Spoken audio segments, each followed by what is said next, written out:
There we go. Good morning, everyone, and welcome back to day 2 of Conics. Last time, we spent some time understanding the basic ideas on the conics, how they're all slices off of a cone, and how the cone goes up and down forever. Okay?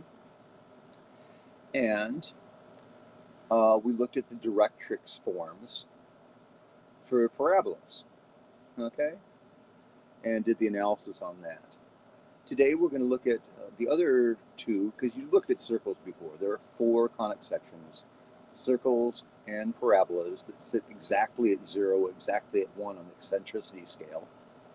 And then the ellipses and hyperbolas are for today.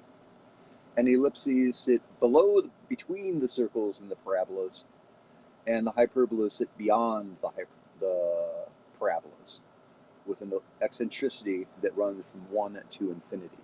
Okay? Now, I've got displayed below you on here the general form of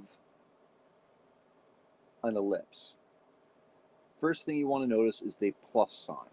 That's the first thing that you're going to want to notice on these. Because the first thing that you're going to want to determine when you look at one of these equations, because they look so much alike, is whether you're looking at the equation of an ellipse or a hyperbola. If you're looking at the equation of an ellipse, then what you'll see is a plus sign. On the other side, if you see a minus between the two terms, the two squares I'm calling them, you see a minus between the two squares, that's when you're signaling that you're seeing a hyperbola. So the first thing that you look for is a plus or minus sign between the two terms. Plus means ellipse, means small eccentricity less than 1. And minus means hyperbola, means large eccentricity bigger than 1. Where the one eccentricity that divides them is where parabolas hang out.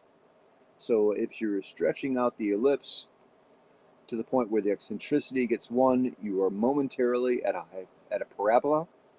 And as soon as you get past that on the eccentricity scale, you'll find yourself with a hyperbola.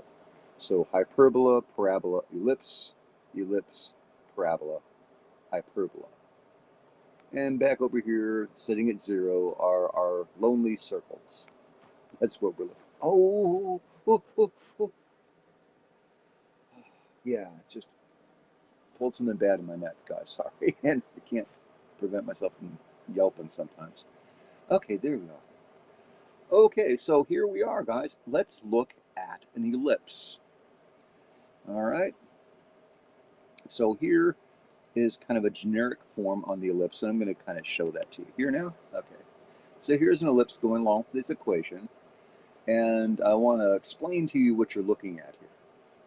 First thing that you see is the ellipse itself. That's in purple here. The purple line is an ellipse. Okay? And one of the ways that you can create an ellipse is just by tacking 2 nails to a wall and grabbing yourself a length of string. And once you have a length of string, what you do is you tie one end of the string to one focal point and the other end of the string to another focal point, and then you just trace. You push up against the edge of the string, and then you just trace to the middle, and then trace it all the way along, holding that length all the way along. And I think just about everybody has probably at one time or another actually seen a demonstration of that, maybe in high school. This is something I normally do at the board with a student. I normally do this at the board with a student. But I can't do that now, so we'll just do our best. Okay? Either case, I'm using the letter E to signify a point on the ellipse.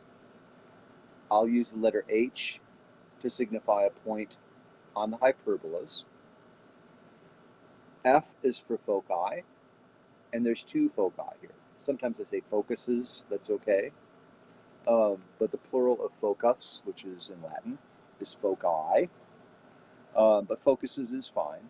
And the same way, here we have the vertex, and sometimes you can call this a vertex. We pluralize as vertexes, or if you go to the full Latin form, it's vertices. So an ellipse and a hyperbola have two focuses, symmetric from the center, and two vertices, which are symmetric from the center. Now, one of the axes on the ellipse is going to be bigger than the other one. Or otherwise, it would be a circle, right? Okay? And if it was a circle, that would be kind of like the two foci just kind of gets closer and closer and kind of like bring them in, and then eventually meet in the center. And so just the one focus, and you just get a circle, all the points that are around it, sitting around. But now, here we're going to let one side be larger than the other one. And in that case, that larger side we call the major axis. Okay? The major axis goes through the center of the ellipse. And I'm going to start off just with all the center actually at the origin on the plane. Later on we'll translate it a bit. But for now, let's just leave it there. And the distance from that center to the vertex is called the semi-major axis length. Sometimes I'll slip up and call it major, just the major axis, and it should formally be the semi-major axis length, and I'll just say with major, or major axis. And I'll still always be looking at this letter A. The minor axis, okay, which should go without saying, is the other direction. And it's just the shorter one. The longer one is going to be the major axis. The shorter one is going to be the minor axis. And there's no guarantee it's going to be along the x direction for the major axis. Now, the naming convention is we always let A be the bigger one. That allows us to say things consistently, like eccentricity is C over A. That wouldn't work if we let, A always be associated with the x, because sometimes the y direction is bigger. Okay? So there we are. A is the distance from the center to the edge of the major axis that sits inside this box.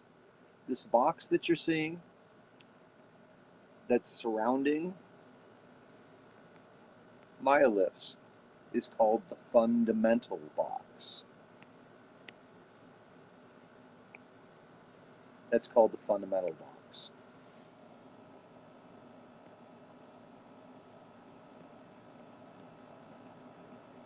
And both ellipses and hyperbolas have a fundamental box. The difference being that the ellipse sits inside its fundamental box, and the hyperbola sits outside its fundamental box.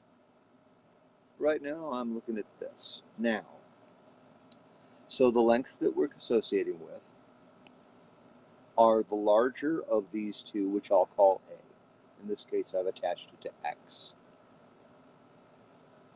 A is the semi-major axis length, and B is the semi-minor axis length.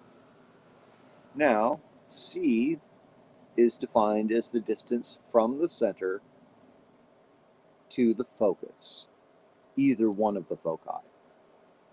And hence C is the focal length, C is the focal length, and A is the semi-major axis length. And the fraction C over A is the eccentricity, the E, the eccentricity of the ellipse. Now, we probably want to know how long C is, because normally the equation only see A and B, where A is the one that will be bigger. And so we want to be able to find C. And for that, I'm a dash. For that, we're going to have to do a little geometry that's fairly simple. You can see a triangle in here, and we'll see what happens. Now, the ellipse is defined as the locus of points,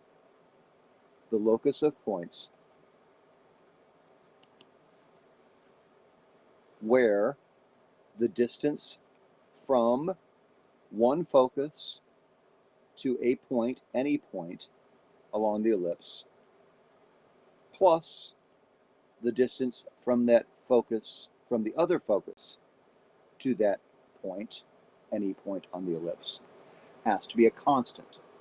The idea here is we're pinning nails on these focal points and holding a constant length of string from them.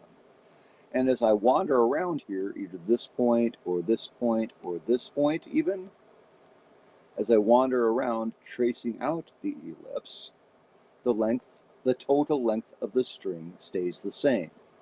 And that total length of the string is the distance from one focus to a point on the ellipse, plus the distance from the other focus to that point on the ellipse. And that's going to be true for any of these points on the ellipse.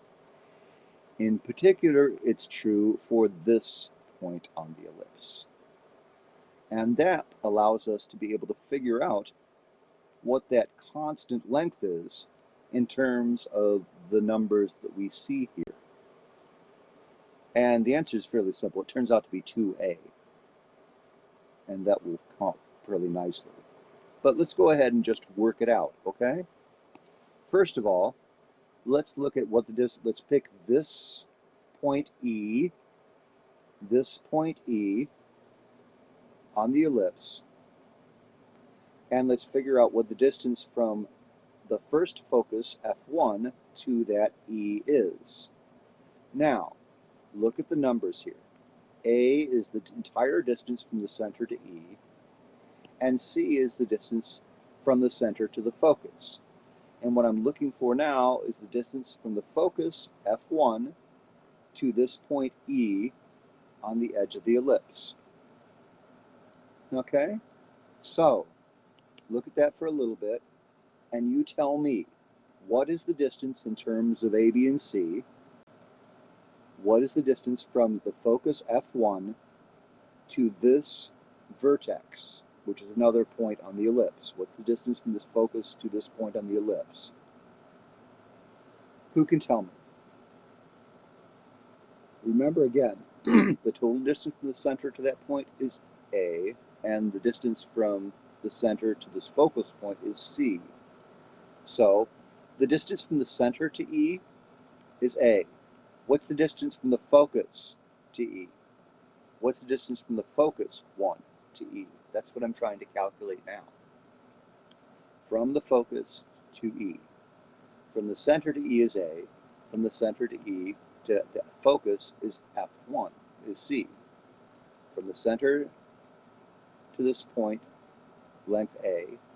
From the center to the focus, length C. What's the distance from the focus to the point E? A minus C. Winter gets her gold star for the day. Do other people see this? This whole distance is A, yes? Part of the distance is C. What's the rest of the distance if the whole distance is A? Yes, it's going to be A minus C. That's going to be the distance from the focus to that point.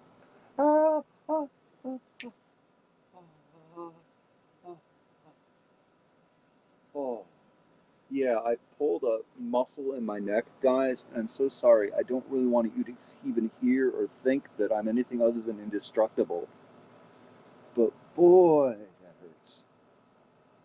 And if I turn or twist even a tiny little bit wrong, oh, this is a bad thing.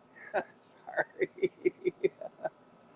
Okay, so that distance is going to be, as we said, as Winter has helped us out, that's going to be A minus C. Okay? And we're going to add that to the distance from the second focal point to E, from undo, undo, undo, there we go, point, from the other focal point to that point. So now I want to find the distance from the other focal point to this point E, and that should be much, much easier for you guys to figure out. Who can tell me what the distance is? And this time, somebody other than Winter. Thank you. You got your gold star. Ah, ah, ah. Sorry. If I turn my head just even a tiny little bit wrong, that's happening to me. I got to be very, very careful. Okay. Now, from the second focal point to E, how far is that?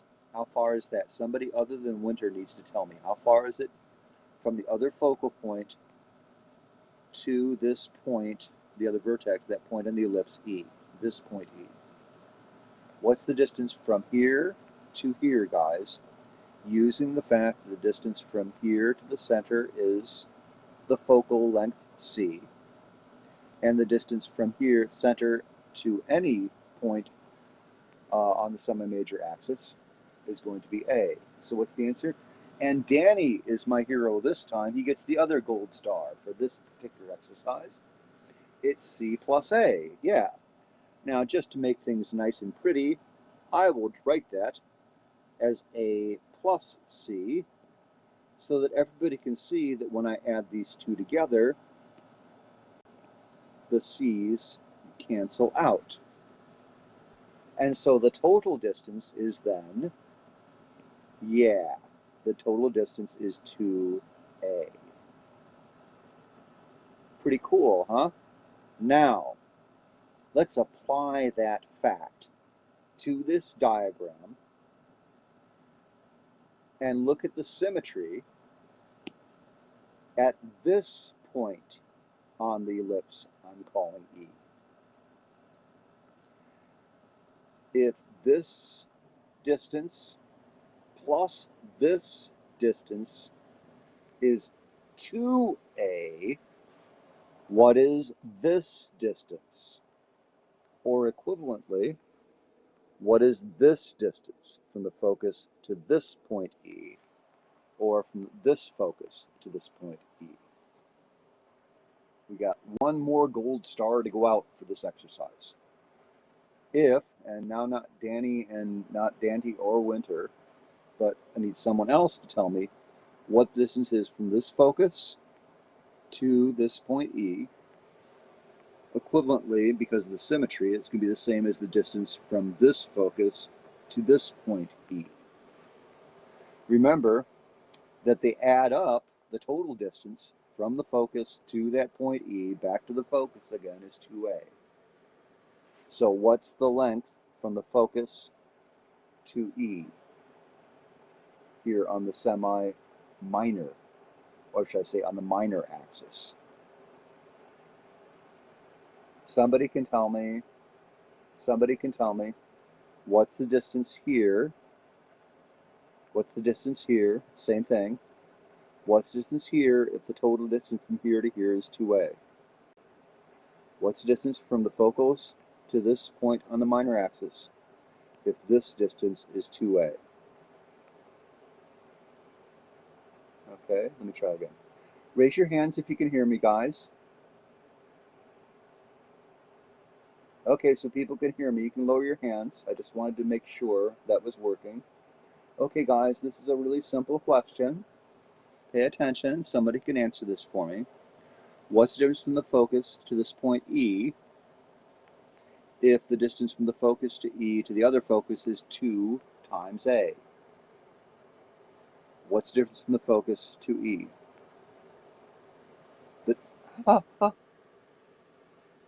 2A is the total distance from focus to E back to focus. What's the distance from focus to E? Joanne gets the other gold star today. Mid-Ash, you're just a little bit late on it. Oh wait, Alex had it. Alex was in front, but he had a question mark. The gold star goes to Joanne because she didn't question herself, Alex. To the bold go the spoils. But you did great, Alex. Thank you so much, and thank you everybody who helped out on this. Yeah. Okay. There. Uh, uh, uh, uh, oh man, I've got 2 hours of this. This is going to be so much fun. Yeah. This is interfering with my being able to grade, guys. I'm so sorry, but I mean, yeah, I can't do things that I want to be able to do. But I will. This will get better in a day or so, and hopefully I'll get caught up over the weekend. Oh, so sorry. I'm so sorry. All right, so there it is, guys. And now, because we know what that length is, which I'm just going to fill in now because we know what that length is, the same A that gets us from the center to the vertex also gets us from the minor axis to the focus. And now, look at this, guys. That is a right triangle. That is a right triangle. So wheat, right? Yeah. Now remember, the eccentricity is given by C over A. Okay? The eccentricity is given by C over A. Always. That's the equation which you want to work. This is going to be true for ellipses and for hyperbolas. It's also true for the parabolas, but if you remember or just kind of like get yourself back to the charts that we had, in that case, the focal length, okay, was the same as was the same as the well, it wasn't major axis. It was the same as the distance from the vertex to the directrix was the same as the distance from the vertex to the focus, and so C over A there was just, well, just 1 because it had the same. This is bad. Okay. Any case, the important thing to notice right there, because we're going to be drawing triangles to solve for this focal length. The A and the B are always going to show up in the equation just by reading the equation correctly. The length of the semi-major, the length of the semi-minor, these are both going to show up from the equation. You just say which one's bigger. That's it. For the ellipses, we'll talk about which one's positive for hyperbolas. But if C over A is less than 1, you're thinking ellipse, you're thinking C over A is less than 1. Eccentricity less than 1. We're left of the parabolas. And if we're left of the parabolas, that means that A has to be bigger. A has to be bigger than C. The choice is always going to be for the hypotenuse, either C or A. C will be the hypotenuse when we're looking with hyperbolas, and A will be the hypotenuse when we're looking at ellipses. And you can see that immediately from the equation for the eccentricity. C over A is less than 1, A has to be bigger. C over A is greater than 1, C has to be bigger. C over A is less than 1 here, A has to be bigger, A is the hypotenuse. And we solve for C just by drawing a right triangle. Let me frame it a little bit better here. There we go. And we'll frame, there we go. And we'll solve for C, given A and B from the equation, we'll solve for C by letting A be the hypotenuse and B and C be just 2 more sides. Don't worry about scale or anything else like that. Just make sure that you get A as the hypotenuse for ellipses, and the B and C are just going to be the other 2 sides. If you got one, you'll have the other. There you go. And in general, if I can figure out what one of 2 of these 3 are, I can always find the third one because these are right triangles. Now, what we're doing today is we're going to be looking at ellipses and hyperbolas at the same time. In particular, I want to look at the difference between ellipses versus hyperbolas. So here is the equation, generic equation for an ellipse, assuming that the coefficient attached to the x was bigger. This is the equation for the hyperbola. assuming the x term is positive. I could write it the other way around, y squared over a squared equals minus x squared over b squared. Swapping the roles of x and y here. A and b. A is always associated with a positive here. Okay? So the first thing that you notice is this, right? This. Yeah. The difference here is before we wanted the distance from focus to hyperbola to focus to add up to a constant. The difference for hyperbolas, though we don't chart that out because it's just too confusing and it's not really necessary, the distance from focus to point on the hyperbola minus the other distance for the focus. And so you have distance minus distance is constant for the hyperbolas, whereas distance plus distance is constant for the ellipses. So here, minus means it's going to be the difference of the distances, and it also means that we're looking at a hyperbola here. This would be a hyperbola. This will be an ellipse. A goes with the bigger, A is the bigger coefficient. A here is going to be the one associated with the plus sign. Okay? And that's how that will work. Now, I've given you a picture here on how this is going to work. And so let's get our heads on this one. Now, this time again, I've got the hyperbola, the points on the hyperbola are drawn in purple. And my usual thought is I'm going to label any point on the hyperbola H. Okay? Yeah. You can generally see the same kind of thing, right? Distance from focus to center is C. Distance from center to vertex is A. And now the B is kind of just hanging out on the side right there. It's not actually forming any part of, it's not actually attached to anything on the hyperbola. What it is, however, is it's the other side, other half length for this fundamental box. This is the fundamental box for a hyperbola.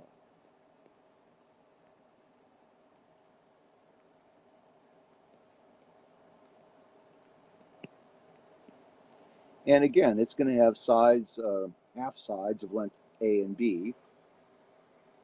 This time, and though I will often mix it up and I will just keep on calling the one that gets the most attention, the positive one, I'll call it the major axis.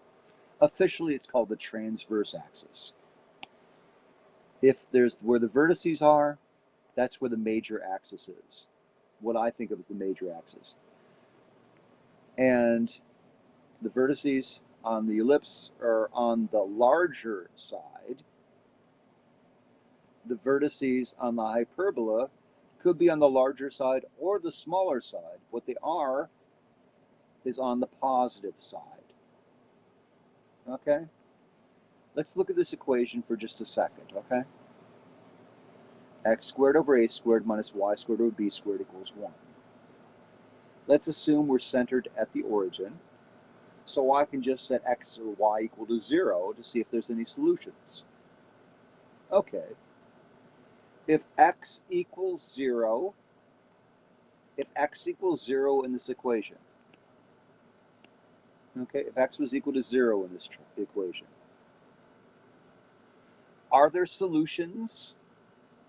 Are there any solutions if x is equal to 0? Does this equation have solutions if x is equal to 0? 1 for yes, 2 for no. Everybody answer, please. Does this equation have solutions if x is 0? 1 for yes, 2 for no. Are there solutions if that term goes to 0? Okay, people think there are solutions. What are the solutions? What are the solutions if x is 0? What are the solutions? Okay. Winter has changed her mind. In a sense, there are solutions. It's plus or minus bi, imaginary solutions. So I guess I should have asked if there are real solutions. Okay? So let me ask the question again. Are there real solutions to this equation if x is 0? And now everybody says, no, no, because I need that square to be a negative, right? That resolves out as y squared equals negative b squared. And unless somebody's got an I in there, that's not going to work. Okay. So let's look at the other direction. What if y is 0? Do we have solutions in this case? 1 for yes, 2 for no. Do we have solutions now if y is 0? Yes. Danny says yes. Andre says yes. Winter says yes. Alex says yes. Alex, what are the solutions? Alex, what are the solutions? Give you a chance to recover that gold star right now. What are the solutions? There's going to be 2 of them, right? Because it's x squared. What are the solutions? Okay.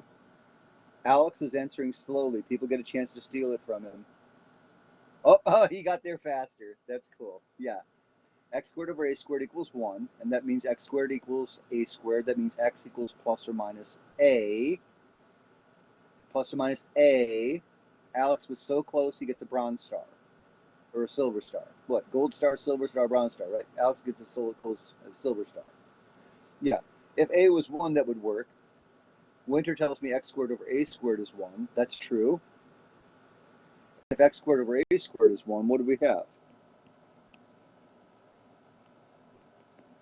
X has to be equal to plus or minus a, right? Yeah. Because that means x squared equals a squared, x squared minus a squared. Well, x equals plus or minus a, right? So what we find here, if x equals 0, there's no solutions. Y'all heard me say x equals 0. What are you thinking? You heard me say x equals 0. What are you thinking? Yes, Sim, Alex, very close, but all with y-axis. Yeah. If you think y-intercept, you will think x equals 0. But x equals 0 means y-axis. Okay? Andres has mentioned what happens if y is equal to 0. If y is equal to 0, what are you thinking, guys? If y is equal to 0, what are you thinking? X-axis. Do we have solutions if y equals 0? We actually know what the solutions are if y equals 0, don't we? Do we have solutions if y equals 0? What are the solutions if y equals 0? What are the solutions if y equals 0? Nobody actually wrote the solutions. Those 2 solutions. What are the solutions? We know there's 2 solutions if y equals 0. What are the 2 solutions if y equals 0?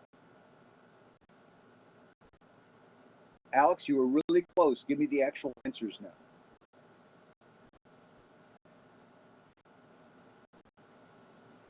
Alex? If y equals 0, let me draw the big old line again so you see it, okay? Y is 0. What are the solutions? Well, write it down on a piece of paper. All that.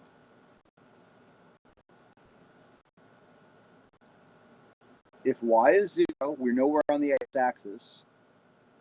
If y is 0, we're nowhere on the x-axis. What are the solutions? Write down the equation on a piece of paper and solve it. If I let her, Winter will tell me the answer. Okay? Winter, what are the answers?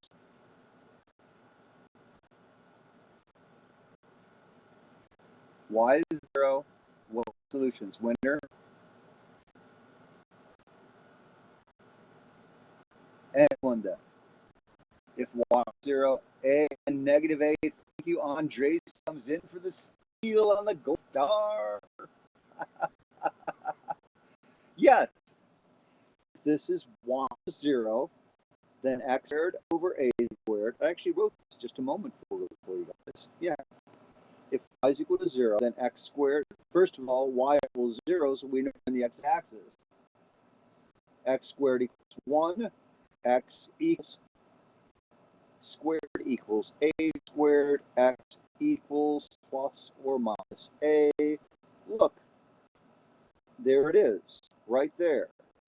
X at the vertex, which is a point on the hyperbola, has coordinates a, 0.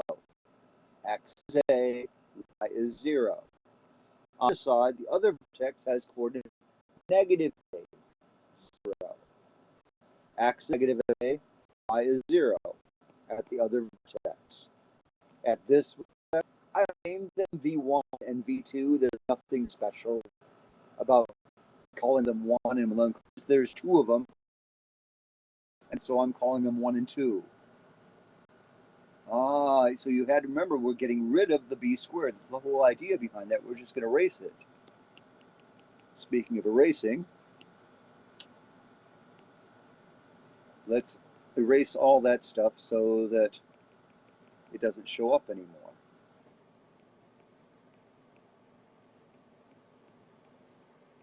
There we go. All right, so there we see. This point here is at a0. This point is at negative a0. The length a here is what happens when you get a solution when y is 0. The other side of the box, this point here on the conjugate or minor axis, this point on the minor axis, it's not attached to any point on the hyperbola. Notice the hyperbola sits outside its fundamental box. Whereas over here on the ellipse sits inside its fundamental box. So in a sense, what's happening is as the eccentricity increases, this thing kind of pops here on the minor axis, and then the ellipse turns into a hyperbola, like a popped balloon. Imagine just like poking right here, and it pops, and now it becomes a hyperbola on the other sides. That's what's happening. Now, as I'm seeing this thing popping here, as I see this thing popping and giving myself a hyperbola, okay, as the eccentricity increases to greater than 1, something interesting happens. You can extend the diagonals of the fundamental box into asymptotes. And that's what you're seeing up here. That's extending along the diagonals. These are asymptotes.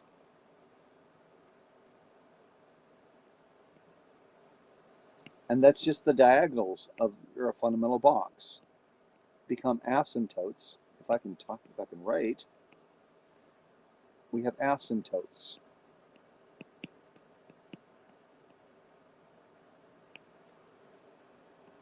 And here.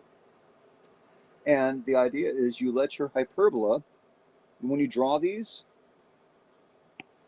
you start at a vertex and just let your wrist action just ease it up, heading for the asymptote on one side and heading for the asymptote on the other side. This should never have gotten a bigger distance. Sorry about that. I will fix that in just a second. That should never have started getting longer. Okay? And on the other side, the same thing. Start at the vertex. Oop, didn't want to actually draw. Start at the vertex and trace out, heading for the asymptote, getting closer and closer without ever quite getting there. Okay? You can see pretty easily that the slope here on this one, where it's opening right and left, okay, the slope is b over a, rise over run, on the asymptote. And as a matter of fact, the equation of the asymptote is y equals b over a times x, here. Okay? Other times it would be A over B because we'll be looking at one that opens the other direction, which reverses the roles of A and B. Okay, so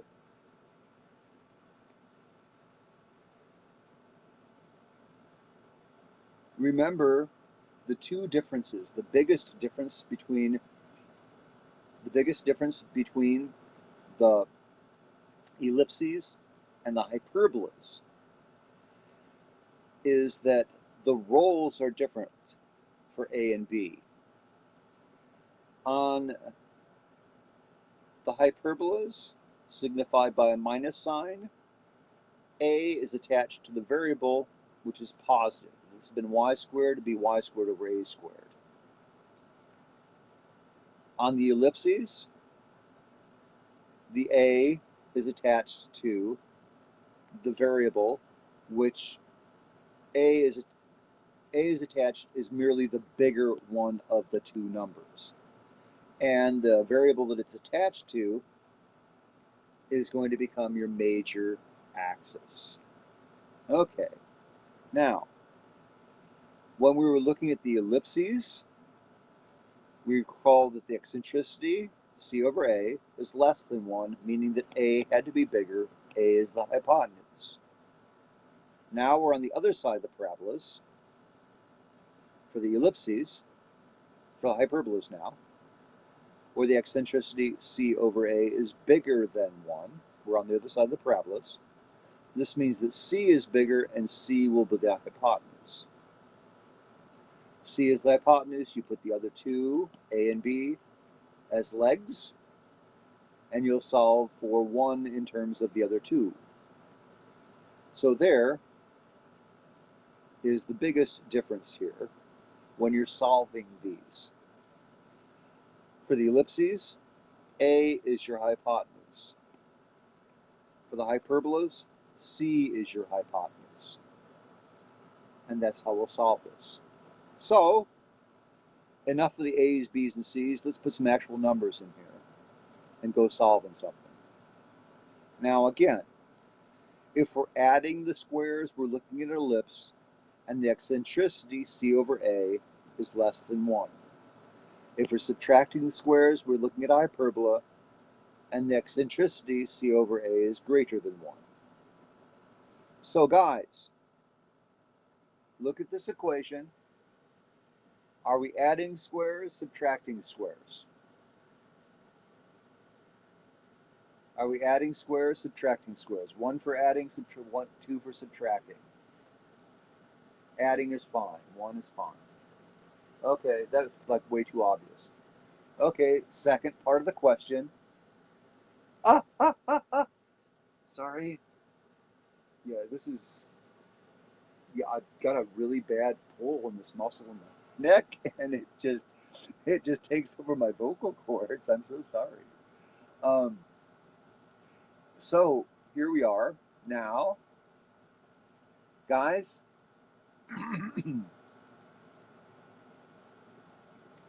Next question. What's A? What is A?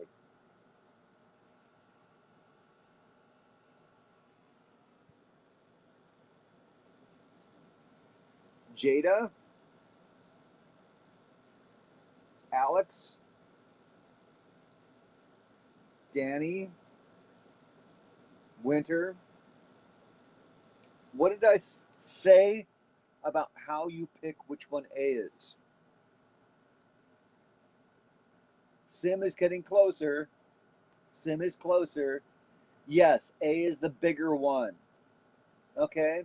But the form 13. Yes, Sim gets this gold star.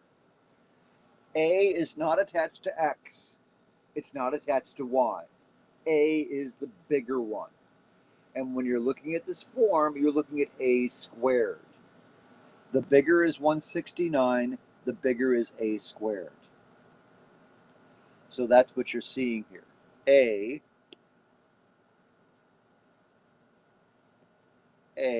is 13.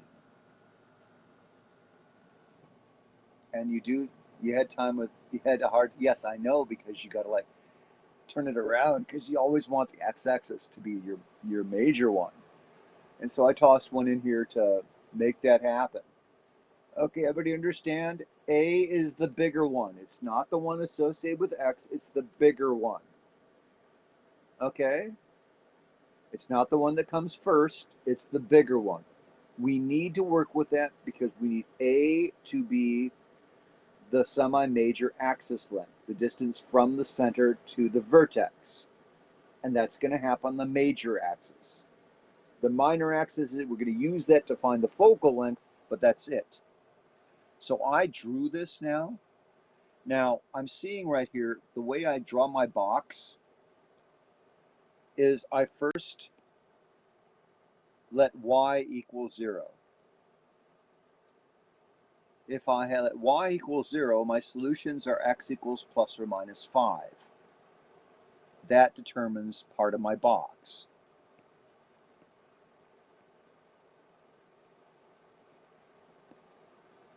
Then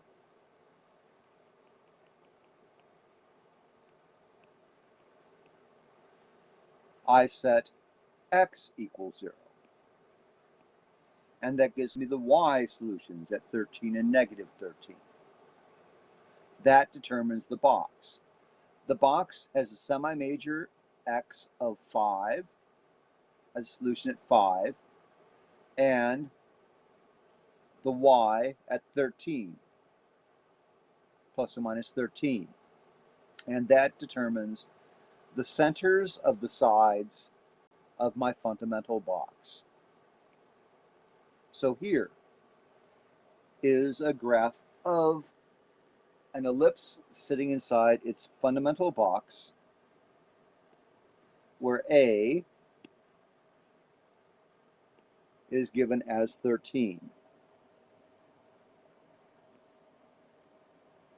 and B is given as 5. And now I'm going to try to find the focal length. The focal length, guys. Remember, we work with the focal length by considering the eccentricity C over A. This is an ellipse, guys. This is an ellipse. Is the eccentricity less than 1 or greater than 1? Answer 1 for less than 1. Answer 2 for greater than 1. Winter says 1. Is everybody going to follow Winter's lead? Let's find out. Everybody, please. So I can see what I'm doing. Danny, thank you, Danny. Thank you, Jada. Yes, the ellipses have the eccentricity less than 1. They're the ones that sit between the circles at eccentricity 0 and the parabolas at eccentricity 1. Okay? So yes, it's 1 here. This is going to be less than 1. Now, the second question, and the ones associated with this, remember, one of these two, either C or A, is going to be the hypotenuse of the triangle. And remember, the hypotenuse is always the biggest side, right? So, if C is bigger than A, C needs to be the hypotenuse. If C is less than A needs to be the hypotenuse. Which one is bigger here, A or C? A is bigger. Jada cuts immediately, and Danny, that's exactly right. Thanks. Thanks. A is bigger. This tells me A is bigger, and that tells me that A is the hypotenuse. And now we are ready to solve for the focal length C using a right triangle. And I don't care a whole lot about the scale on this.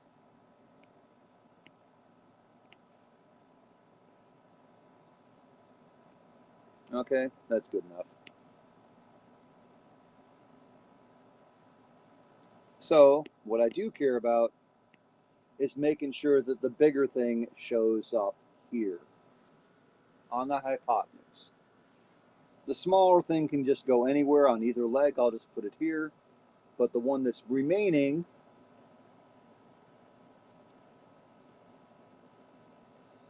is going to be the focal length, C. So who can tell me what the focal length on this is now? I'll stop. I made this one easy. You should recognize it. What's the focal length here?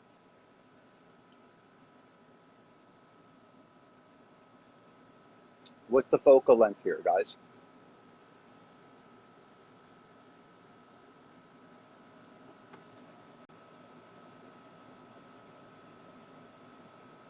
Yeah. Winter started to do the calculation, didn't finish it, but there we are. Yeah, it's going to be square minus square. Because you're going for a smaller side, you're going to have to subtract the squares, right? Okay. And yeah, this is a 5, 12, 13 triangle, guys. This is your second most favorite Pythagorean triple. Right after 3, 4, 5, your second most favorite is 5, 12, 13. And they show up all the time. Anytime anybody has something that works with a right triangle and they want the answers to come out for their students to be nice and even, they'll pick 3, 4, 5s or multiples like 6, 8, 10, or they'll pick 5, 12, 13. Those are the two most favorite. I think the third most favorite is probably 8, 15, 17, but there it is. Yeah, 3, 4, 5, 5, 12, 13. Those are always the two most. Those are the two most common that you'll find being given to you in math and science classes. Okay, so we have the focal length 12 here on this, and we can actually plot that point now, right? This is a vertex, which I don't know, I'll call it vertex 1. Here's my focus 1. Let me freeze the picture here so I'm not going all over the place again. Here we go. Here is the other vertex, which I'll call vertex 2. Not there's anything especially 1 or 2-ish about these things. It's just one has to be 1 and one has to be 2. But I do like to keep the same name. Again, that's just kind of me being a little bit obsessive. There's no particular reason why I should have to keep the same name or index. But it's neater, and so I'll call that F2 as well. Yeah. I sometimes name these, but there's no official name these. These are vertices on either side of the semi-major of the major axis. Here on the minor axis, there's no real name for it, so I call them MAIs. And that's for minor axis intercept. Okay? Minor axis intercept. Minor axis intercept 1 and minor axis intercept 2. And I'll even put it in lowercase to make sure that we understand we're looking at something minor.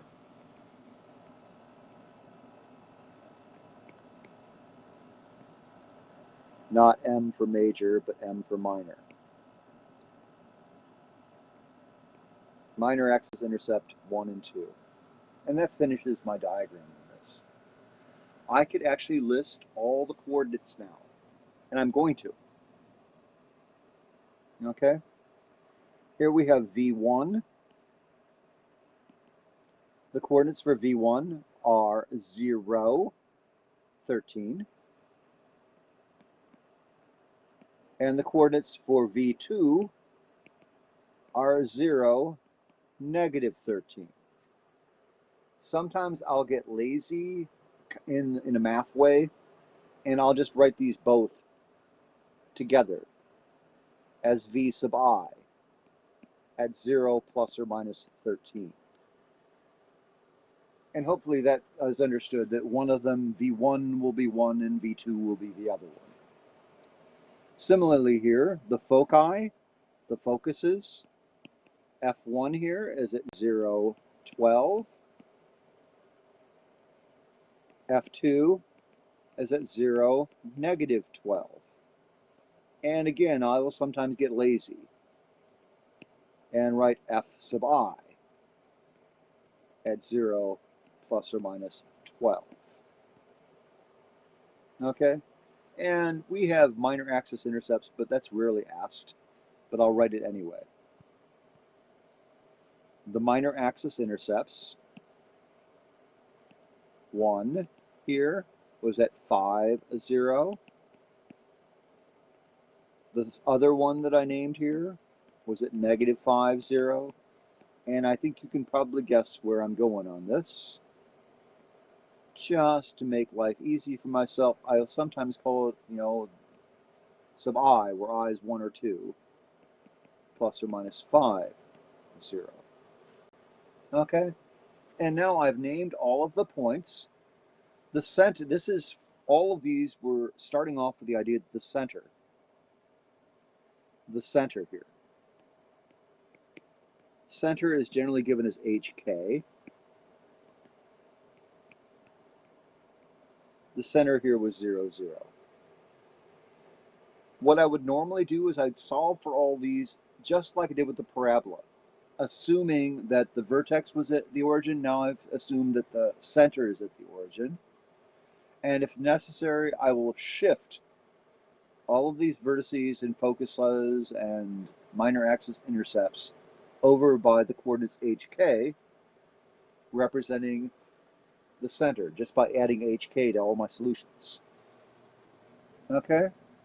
Now, for my third formal example, before I get into just the standard examples, my third formal example here is going to be the unit hyperbola.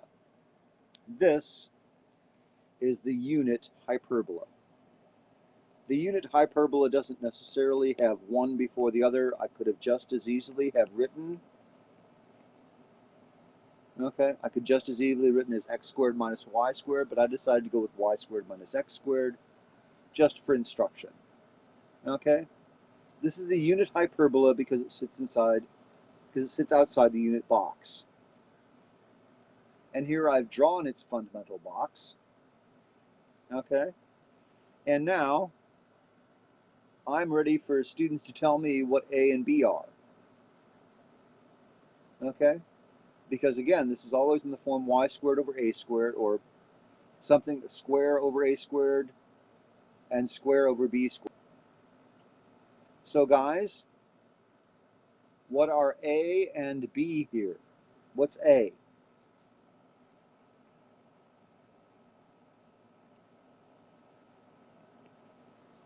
What's A, somebody? Do I have to do this? Maybe I have to do this. Maybe it would help. How about if I write this as y squared over 1 squared?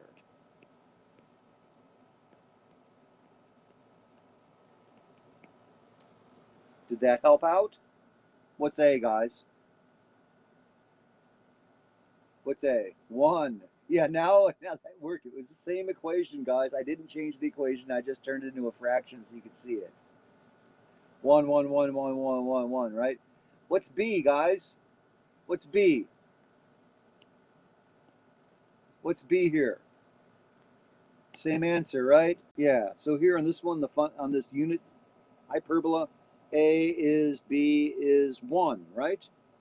Now, let's talk about foci. Let's talk about the focuses. Okay. So for this one, let me get this framed right. There we go. So now on this one, I'm going to look for the focus. Remember, C over A is always the eccentricity, independent of whether I'm dealing with ellipses or hyperbolas. C over A is the eccentricity. Now, guys, is the eccentricity less than 1? Type 1. Greater than 1? Type 2.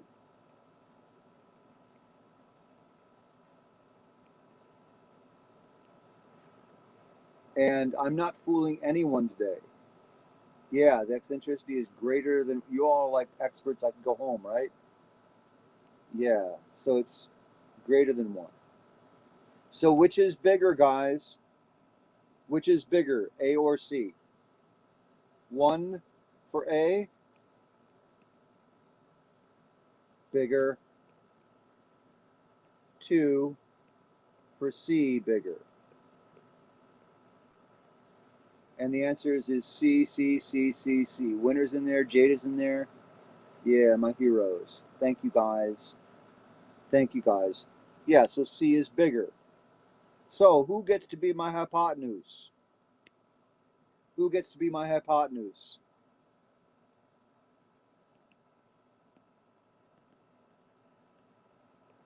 Yeah, C gets to be my hypotenuse, right? Yeah. So let's draw a triangle, a right triangle. Again, I don't care a whole lot about scale.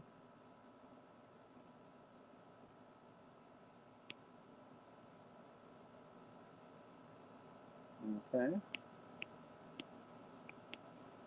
C is bigger, and so A and B get to be my legs. All right, somebody tell me what C is equal to. Tell me what C is equal to, guys. Somebody tell me what C is equal to. Solve for C, please. Square root 2. Winner's out there first. Winner's out there first. See, I like Winner because Winner's like so bold. She doesn't care if she's wrong, whatever like that. She just gets out there, man. That's like the best. I like bold.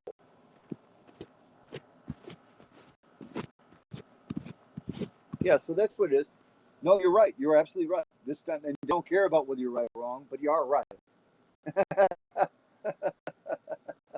What I mostly want is just people out there shout their best guess first and not being afraid. I like fearless. Yeah. And the answer is square root of 2. 1 squared plus 1 squared, the square root. Pythagorean theorem, square root 2. Okay. Now, what that length is, it's the length from the center.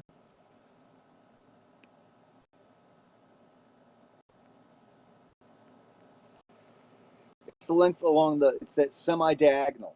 It's the semi-diagonal from the center to one corner of this fundamental box. Now, my next question is, guys, which axis gets the vertex?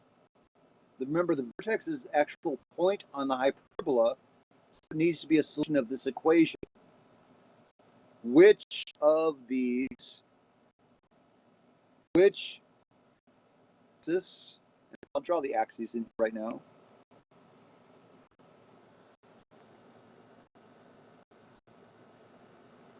Which axis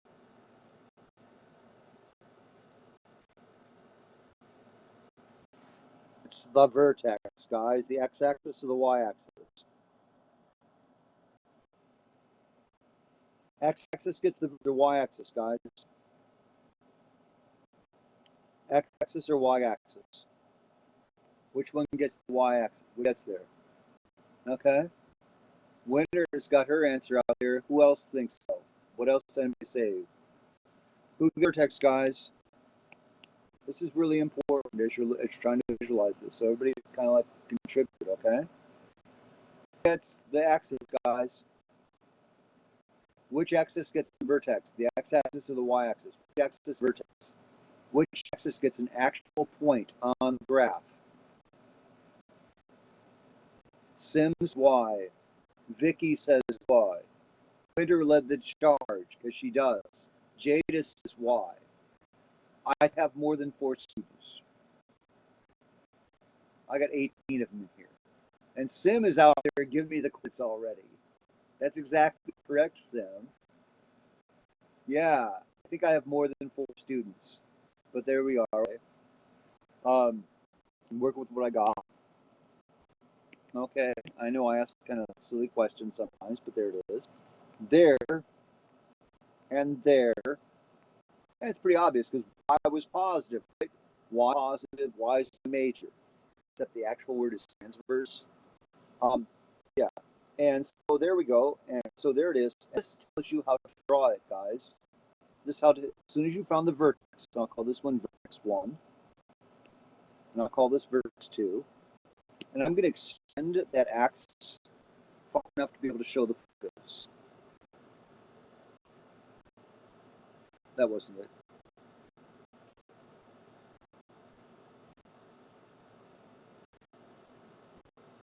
There we go. Okay. And what's going to happen here is my focus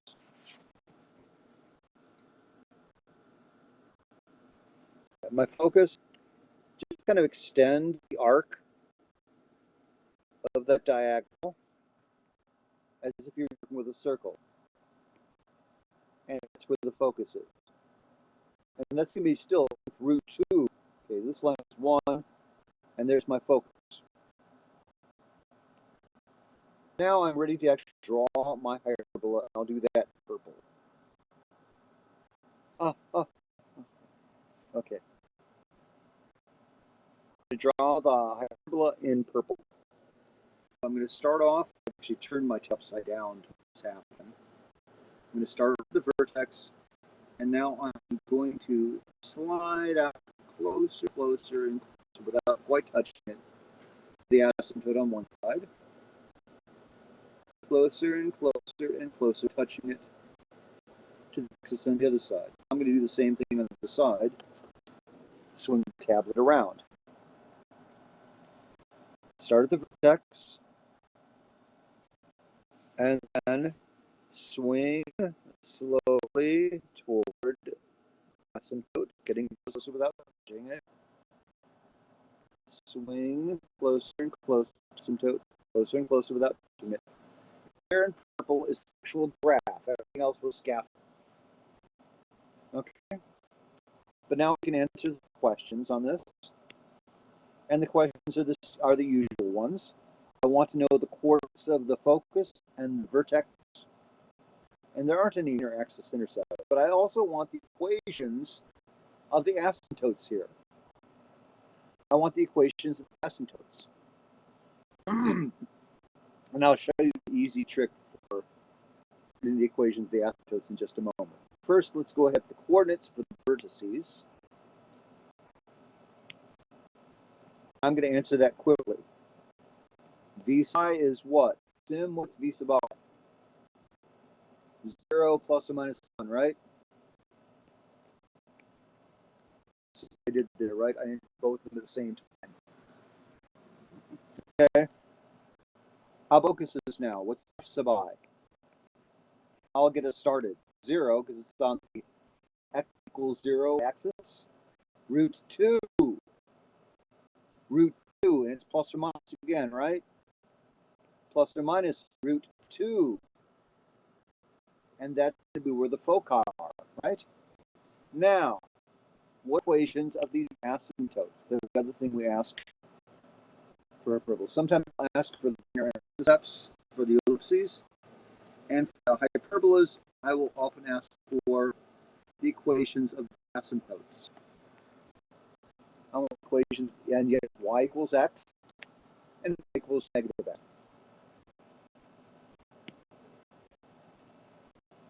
And the asymptotes, equation asymptotes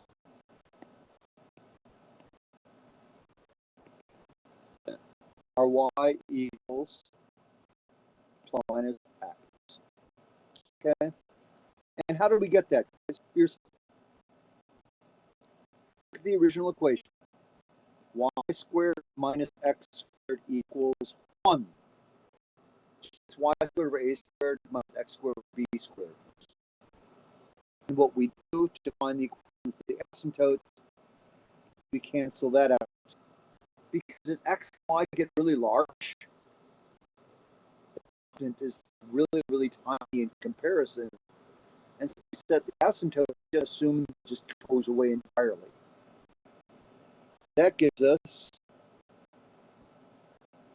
y squared equals x squared, or y equals plus or minus x. These are your asymptotes.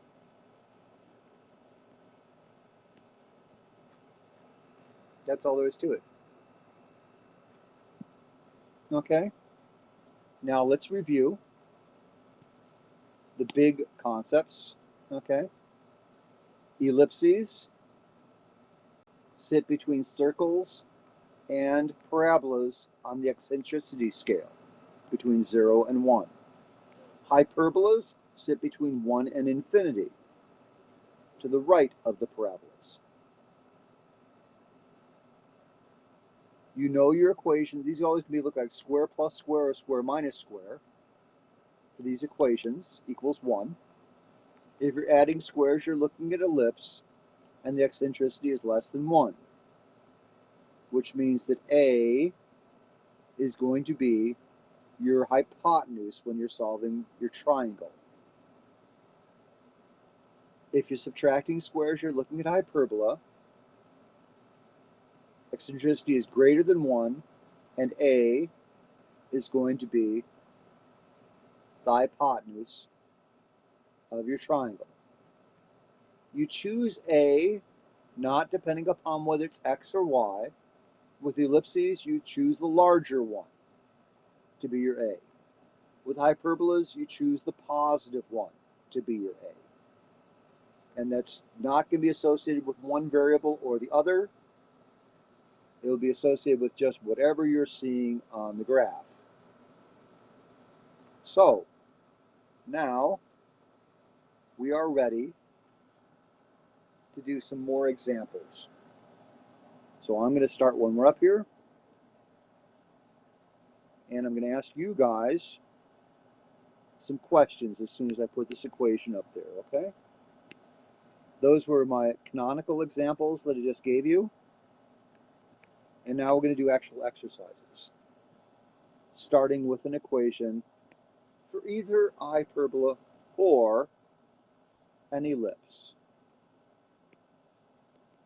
Okay, guys? So here we go. Ready? I want you guys to be ready. As soon as this flashes up, I want you to tell me whether I'm looking at an ellipse or a hyperbola. Ready? You want to tell me this is an ellipse or hyperbola? You tell me. Which is it? Ellipse or hyperbola, guys? Everyone should tell me whether this is an ellipse or hyperbola. Everyone. That's 2.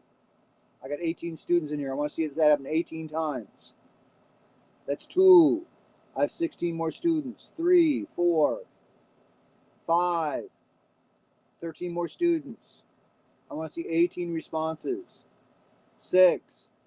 Thank you, Elizabeth. That's 6. 7. 8. Thank you, Axel and Andres. 8. 9. Thank you, Geraldo. 9 more students. Geraldo. Thank you, Geraldo. Thank you, everybody. 9 more students. Everyone tell me ellipse or hyperbola. Are you with me here? 9 students. 10. Thank you, Casey. 10. Missing 8 students.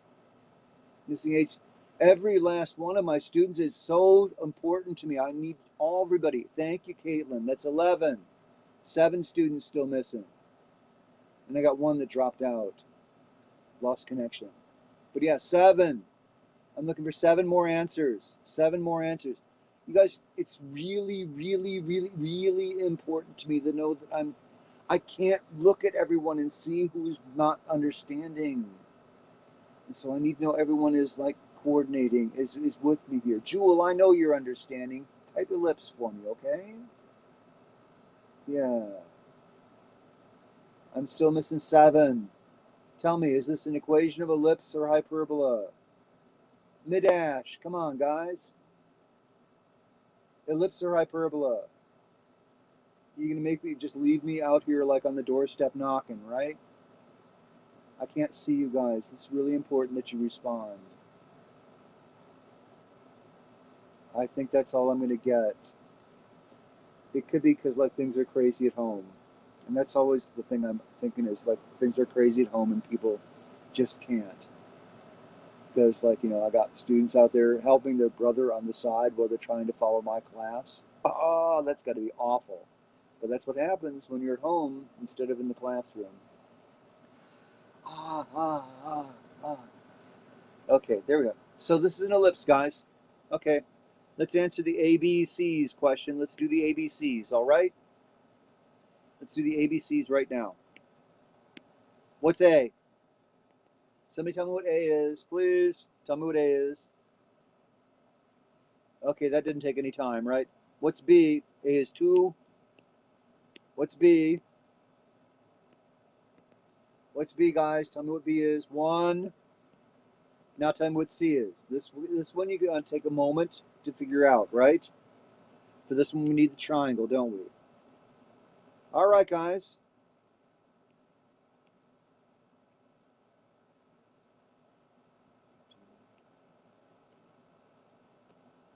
Here's my triangle.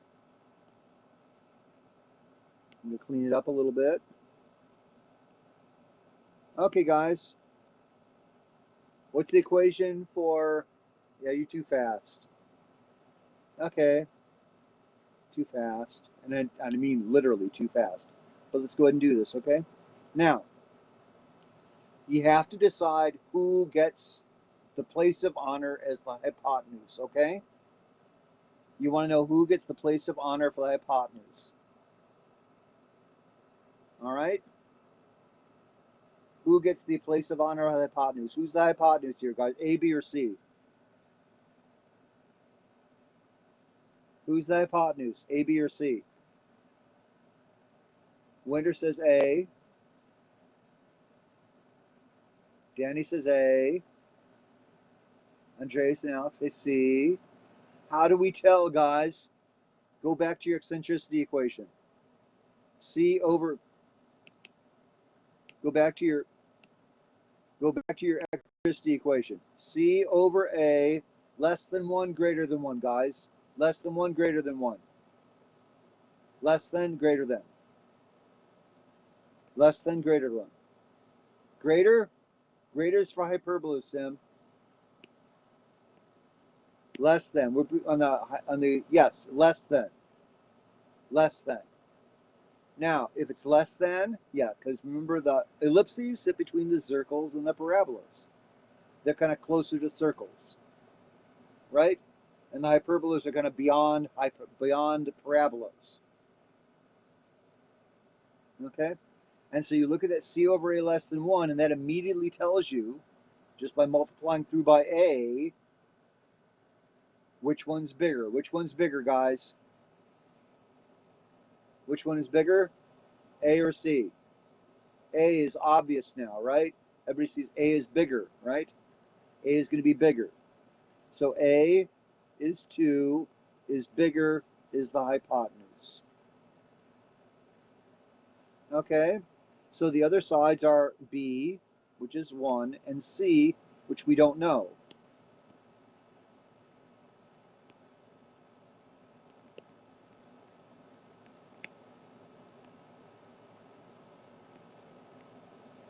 Okay, now let's go ahead and now let's figure out what C is, right?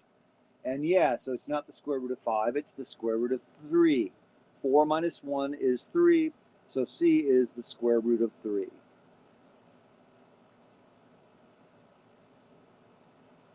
There we go. So let's do a fast sketch on this, just so we can keep things visualized. A is along the x-axis. Let me go ahead and just draw a graph real quick. And with these, I don't really pay a whole lot of attention to the scale now. I don't really care about the scale now. All I care about is making sure the bigger one is either x-ish or y-ish. Okay? So for this one, yeah, there we go. Okay. I just want x to be bigger than y.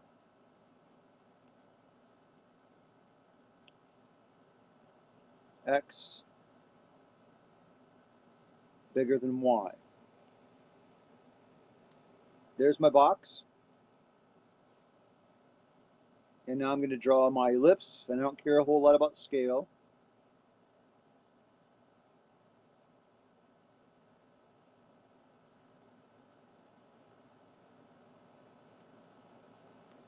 But I do want it to fit inside the box.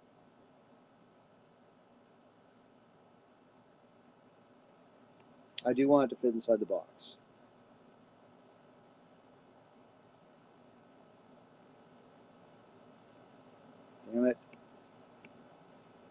And I want to make it pretty because I can.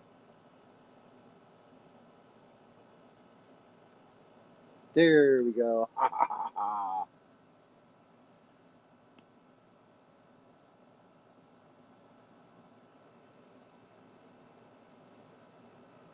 All right, and now I can start label things. So I've created my fundamental box and put my axes in, and now I can label things just so I see what I'm seeing. Okay, here's the center. Yes. Here's the center. Okay, and here we are at the vertex. And here we are at the other vertex. And here are the minor axis intercepts.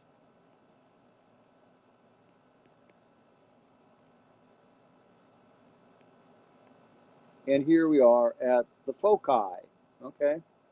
And the foci are like 1.7. A is 2, C is root 3. Root 3 is around 1.7. 1.7, I don't know, somewhere around here. F1, F2. There we go. So everything's labeled, and let's go ahead and write down the coordinates now.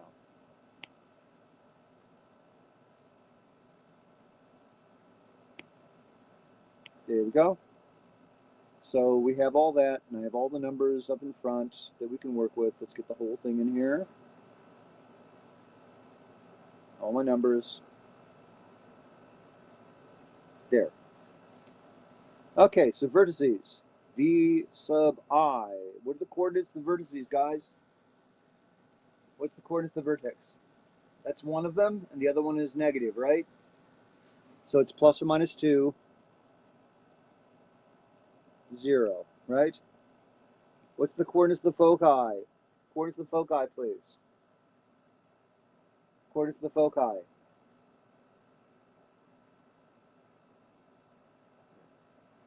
You can say root or SQRT root or just. What's the coordinates of the foci, guys? Plus or minus square root 3, 0. Sim is there. Thank you, Sandy. Thank you, winner. Plus or minus root 3. And that 3 should look like a 3. That 3 should look like a 3. Root 3, 0. And what's the coordinates of the minor axis intercepts? Coordinates of the minor axis intercepts, guys? That one's pretty easy. I don't know, whatever. What's the coordinates of the minor axis intercepts?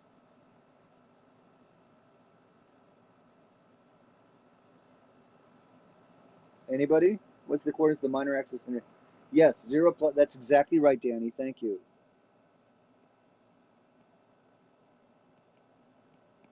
Do you know if you hit the option key in front of the plus sign? If you hit the option key when you hit the plus, so it's like option shift plus, you get the plus or minus sign. That's kind of like a little keyboard magic. Option plus is plus or minus. Kind of like option P is pi. Okay. So that's that one solved, yeah? Okay. And we are continuing on. Okay. Ready for another example.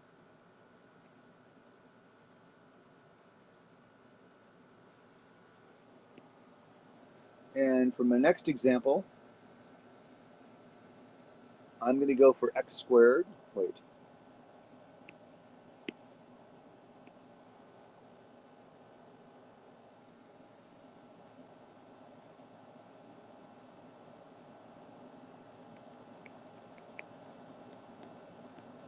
Get it written.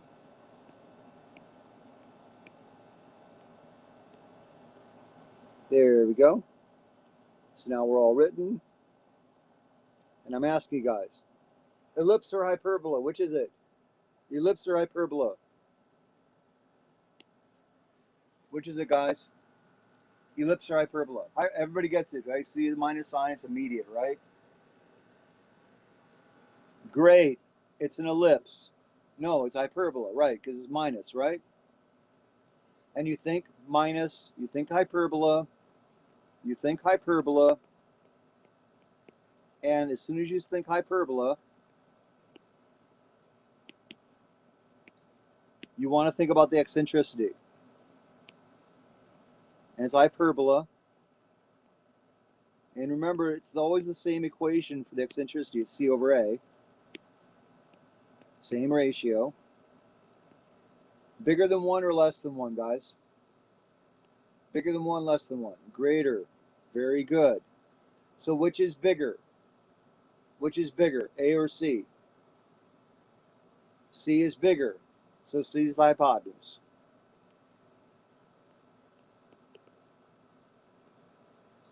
Okay. Now all we got to do is figure out what A and B are, right? Yeah. Doesn't really matter with this right here because A and B are going to be the legs. So that's not going to change your that's not going to change your calculation for the focal length. Yeah. A is 1 and B is 2. That's very good. Just need to fix my side right here. So I immediately see that A is 1, B is 2, A is associated with a positive. You notice this time A is smaller than B, right? And that can happen with hyperbolas. And so what's C, guys? Let's do it. We have, and I'm not going to bother making it pretty this time, just a rough sketch. A is 1, B is 2, what's C? What's C, guys? Somebody? Root 5, root 5, Sim says root 5, Winter says root 5, everybody got the root 5, right? Square plus square, root 5. There we go. And now I'm going to do a fast sketch. Okay, I want A to be 1 and B to be 2. I want A to be 1, B to be 2, and A is an X thing and B is a Y thing this time. So I'm just going to make it scaled like this. There's my box. Wait.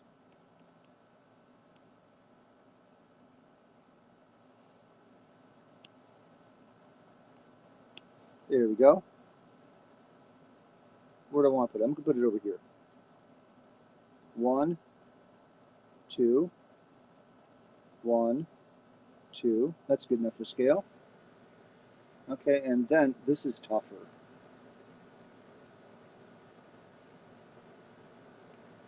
Can't do that right. That's very tough.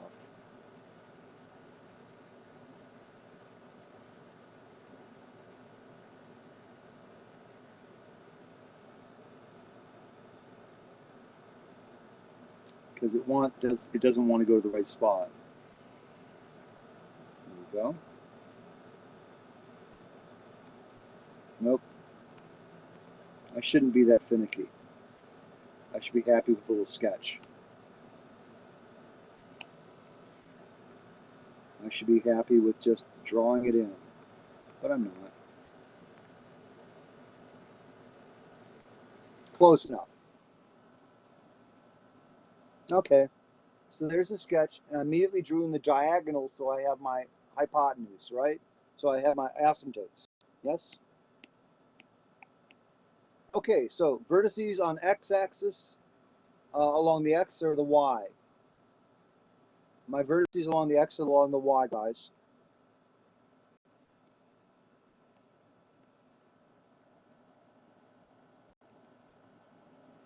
Vertices along x or y?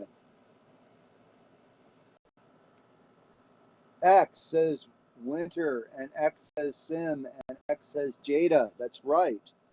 So here's my vertices. Here and here. Vertex 1, vertex 2. And now I also have, that's length 1, and so I want to double that and a little bit more to come up with a foci. Double that and a little bit more for my foci. Right? And remember, that's actually just the length diagonal. And that's actually the best way to just sketch it, is just think of the length of the diagonal. Start with the length of the diagonal and just string that down as an arc. Get your foci. So I'll fix my foci in just a second.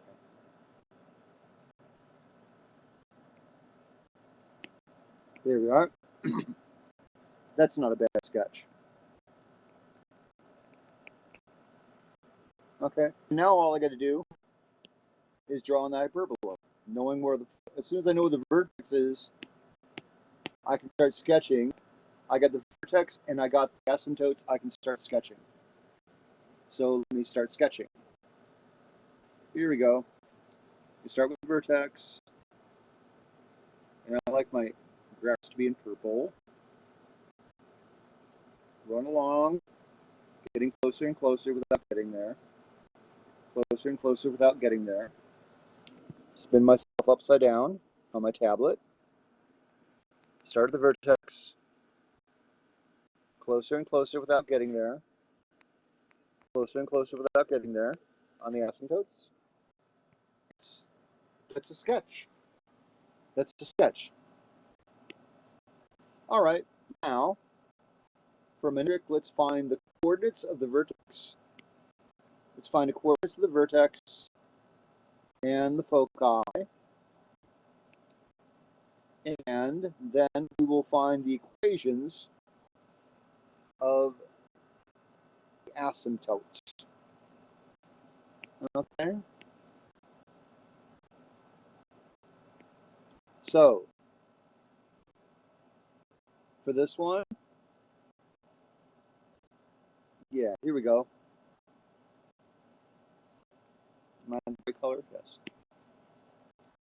So, what are coordinates of my vertices, guys? This is my vertices, guys. What are they? Plus or minus 1, 0. Just too quick with Sim. Because she always does her homework before class, before we do every cover. And the foci?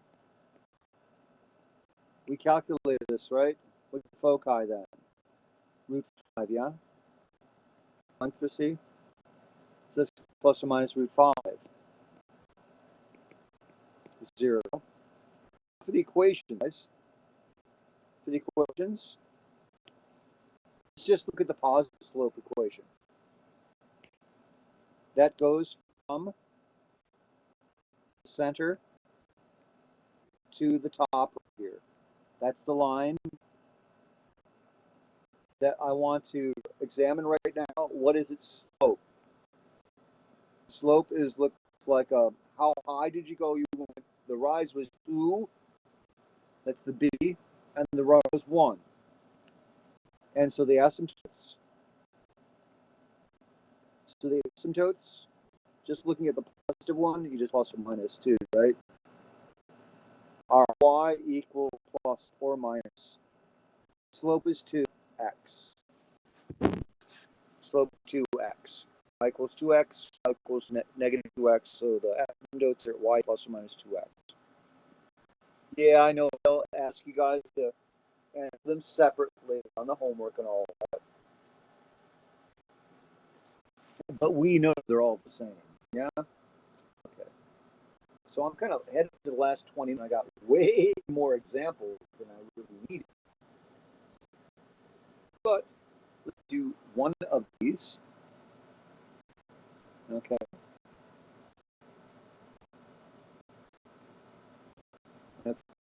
And now, let me set that up. And here we go. I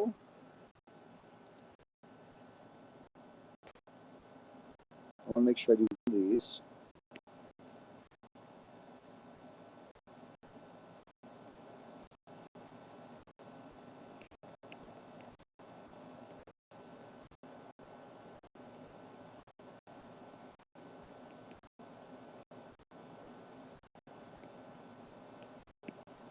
Here we go.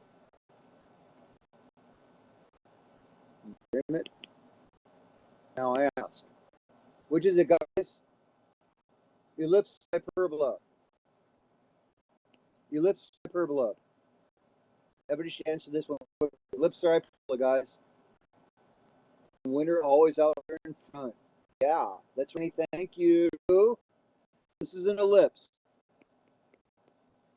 Immediately, CA less than 1, greater than 1. CA less than 1, greater than 1. Less than. Hypotenuse is A.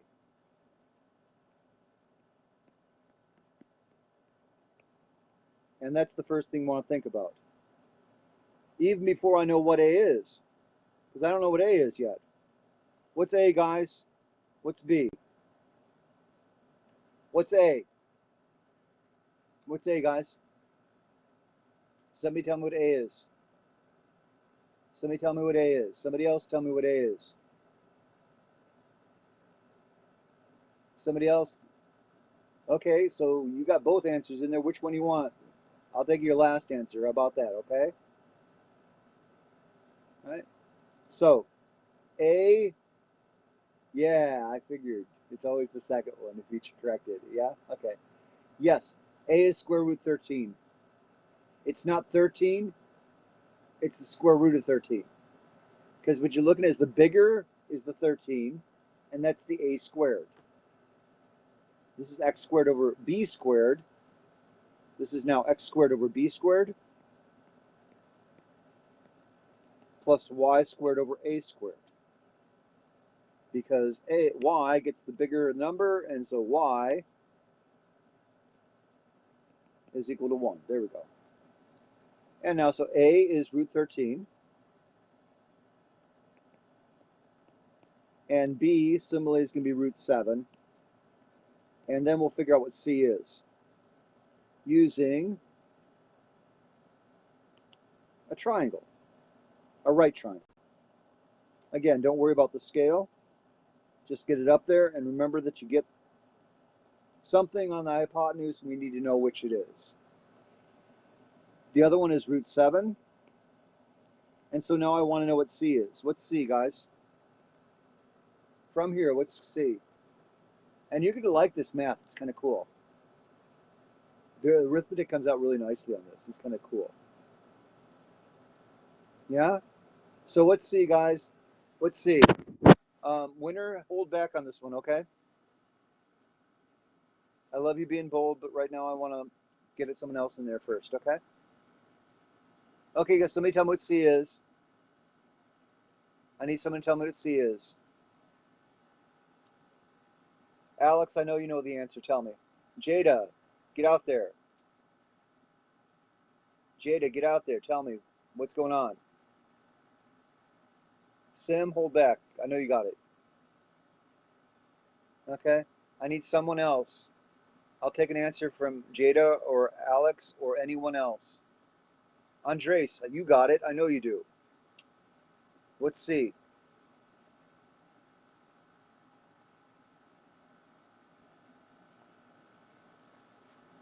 I know. I've got these people chomping the bit. I know they want to answer it. I'm not letting them. Okay. Guys, what's C? Look at the triangle. What's C? What is C? Solve that. We can do this. This is Alex tells square root 6. There you go. Did you notice it's 13 minus 7? Yeah, that works out as 13 minus 7. It's really cool on that. Oh, man, I gotta watch that. Any bad move on my neck. Yeah, C is root 6.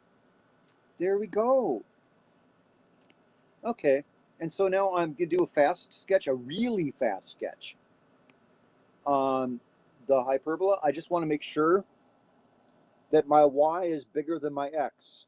Okay, so here's like a totally fast and not all that clean sketch. I just want to make sure my y distance is bigger than my other distance.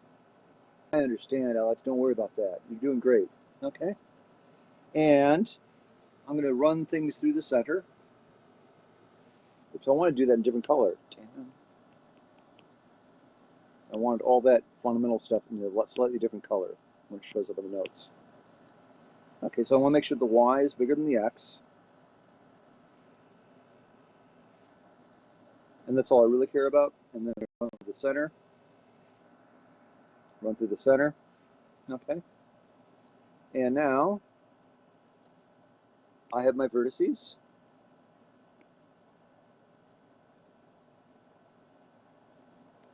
Vertices. And I have a center and I have a focus. Focus. And somewhere in there I'm going to have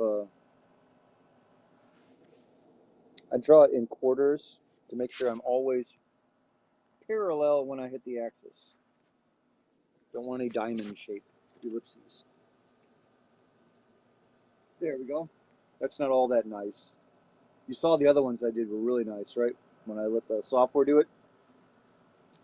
But this one right there, it's really too skinny. But that's good enough, okay? Let me label them and then we'll find the coordinates, right?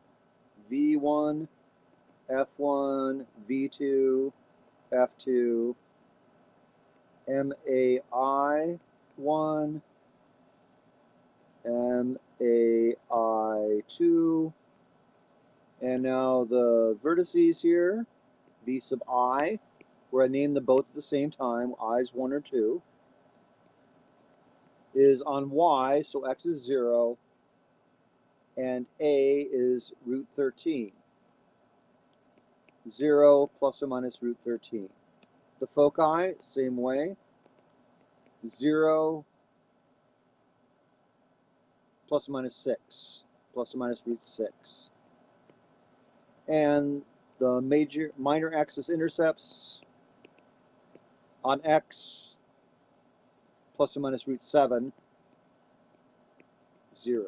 So that answers that. This is the same thing we did before, only this time I just did a little bit faster. And now I need to do something more interesting. Okay, so I'm going to set up, not with an equation this time, I'm going to give you coordinates, and I want you to give me the equation. Okay, so let's do that.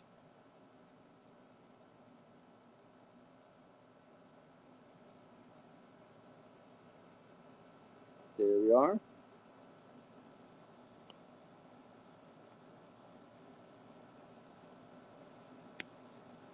Okay, let me get some things up there. Whoa, I just lost my page. There I am. Okay. Okay, so this example, I'm going to have a center.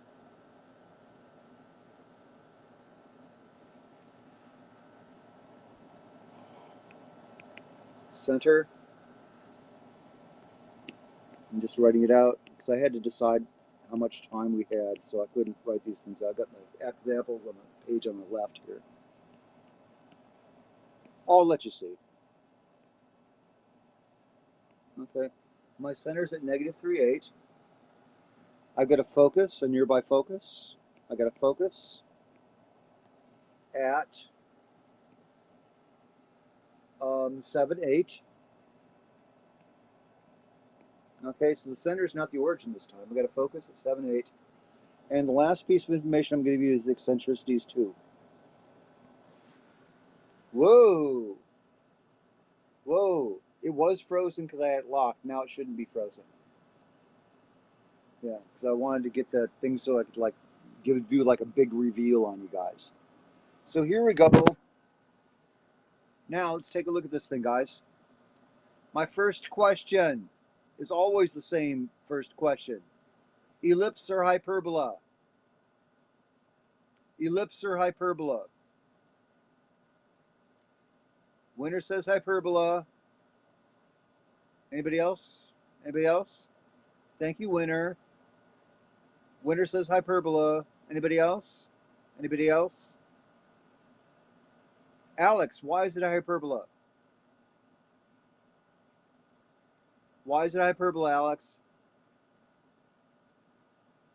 You're right. Why is it a hyperbola?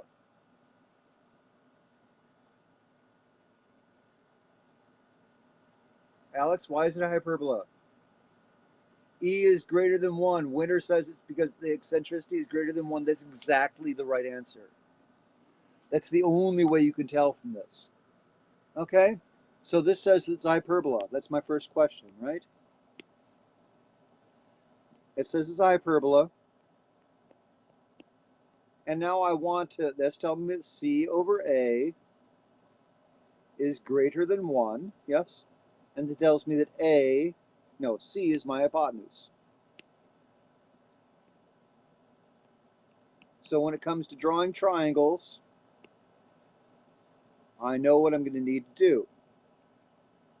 Now let me get a fast sketch on this so I can see what's going on.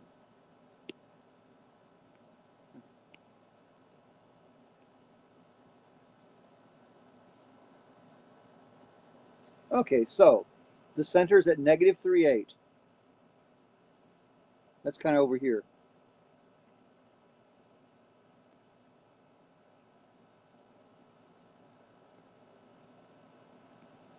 And that's my center.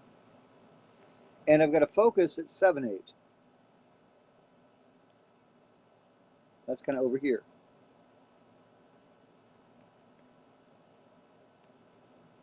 And that tells me I'm going to have a focus on the other side. And I'm going to have a vertex. It's a hyperbola. It's a hyperbola. So I'm going to have a vertex somewhere in here. Right? Call it F1, call it V1. And I'm going to have now symmetric vertex focus.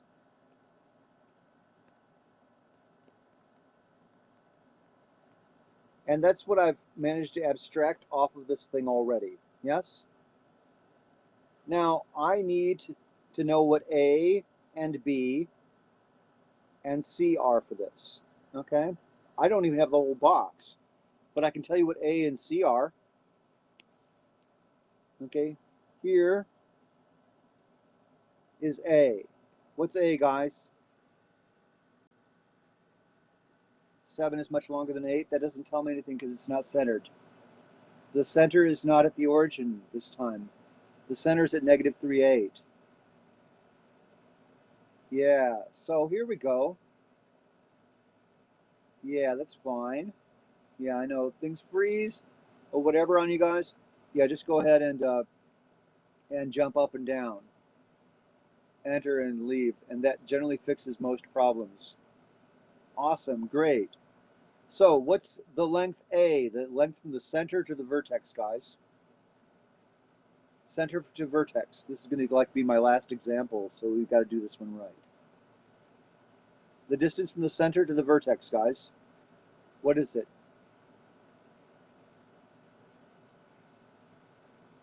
Oh, I don't have that, sorry. What do I actually have? I have the length from the center to the focus. Yes? I have a length from the center to the focus. That's 10. Good. Okay, so we've got this much information already. Yes? And what else do we have? We have the eccentricity. Right? And we know that C over A, I'm going to kind of do my examples over here. I know that C over A is 2, and I know that C is 10. So A must be 5. That's right, Danny. Awesome. So A is 5. C is 10. And now we can figure out what B is. So now let's draw our little triangle. Our hypotenuse is a C. And C was 10. And A was 5. And so the other side, B, needs to be what? What's the other side, guys? What's the length of the other side? I'll stop for that for just a second.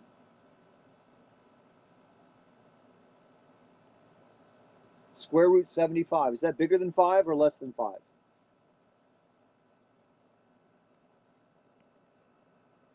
Yeah, that's like between 8 and 9, isn't it? 8 squared is 64 and 9 squared is 81. So it's between 8 and 9. It's much bigger than 4, 5, yeah. And so that gives me an idea on the shape of my box. My box here is actually going to be higher than it is wide. So I'll try to sketch that in a little bit without getting too much in the way of the stuff that I've already got drawn. But I just do want to get to be a little bit bigger this way. Okay. And now I'm going to draw my lengths here just a little bit. And there's my center. And there's A is 5, and C is 10, and B, whoop. See, this is the thing, this thing that you're looking at there, that's, this is not the axis. That's actually the y-axis, but it's not the axis of the hyperbola. And this isn't the other axis of the hyperbola. That's the x-axis. Okay, and my most important thing right now is the axes on my fundamental box. Ooh, I didn't do that very well. Okay, that's good enough. I can work with this. Now, here's how we're going to do this, guys. We have A and B and C. We have A and B and C, and I'm going to solve for these as if it was centered at the origin.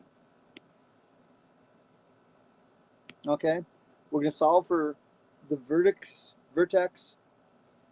and the focus, and well, yeah, A and B. Just A was 5 and B was root 75. Let me put that in the diagram. B is root 75. I got about like 3 or 4 minutes left, but this will work. Okay. And now let's assume that the center was at 0. Then the vertices, length A away, are going to be on the x direction, plus or minus 5, 0. Yes? And the foci, which we have from C, are plus or minus 10, 0. Okay? And what I'm going to do is I'm going to add the center to those. The center's at negative 3, 8. And that's all you do. Okay, guys, what's 5? And that's it. That's just it. So my vertices are now at negative 3 plus or minus 5, 8. And my foci are at negative 3 plus or minus 10, 8. And I can actually read those off then, right? V1, negative 3 plus 5, 2, 8. V2, negative 3 minus 5, negative 8, 8. Focus 1, negative 3 plus 10, 7, 8. That was the one we were. Focus 2, negative 3 minus 10, 8, negative 13, 8. Okay? And the last thing I want to do is I want to figure out what the equations of the asymptotes are. I'm going to clear up with the equations of the asymptotes now. And we know that the height of the box is B root 75.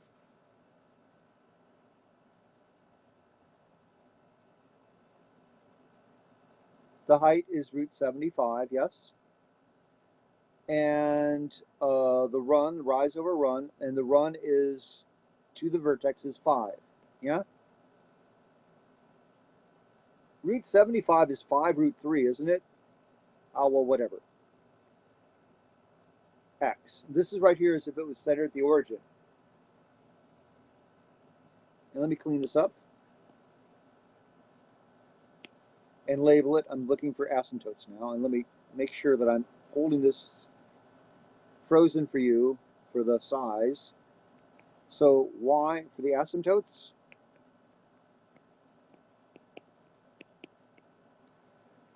If I was centered at the origin, it would be root 75 over 5x plus or minus. But root 75 is 5 root 3. So this is plus or minus root 3. Plus or minus root 3x. But then the center is not at 0, 0. The center is at negative 3, 8. Center, negative 3, 8. And so we do the transformation. Y minus 8 equals plus or minus root 3 x minus negative 3. And that gives me the asymptotes. So all the important points we have finished here. There are my vertices and my foci, and here are the equations of my asymptotes. And that used up all my time today, guys. And I had like 15 more examples, but I think this is the most important ones, and that should be enough to like get you guys leveraged in. Yeah? Okay. Now, I'm way behind. It's really silly for me to go ahead and plan on giving you another assignment, but I'm going to plan on giving you guys another assignment. And so on Friday, I'm going to release 5 parabola, ellipse, hyperbolas for you to solve. They'll be really easy, fast questions, just like the last one, if you know what you're doing. And yeah, there's going to be a little cheat sheet along with it too, that I'm going to ask you to reproduce on it. And then I'm going to do something about trying to get this timing going a little bit better. I'm at a really serious disadvantage because this damage to my neck is just like getting me behind on everything. But that's what it is. Let me stop my recording and finish this up.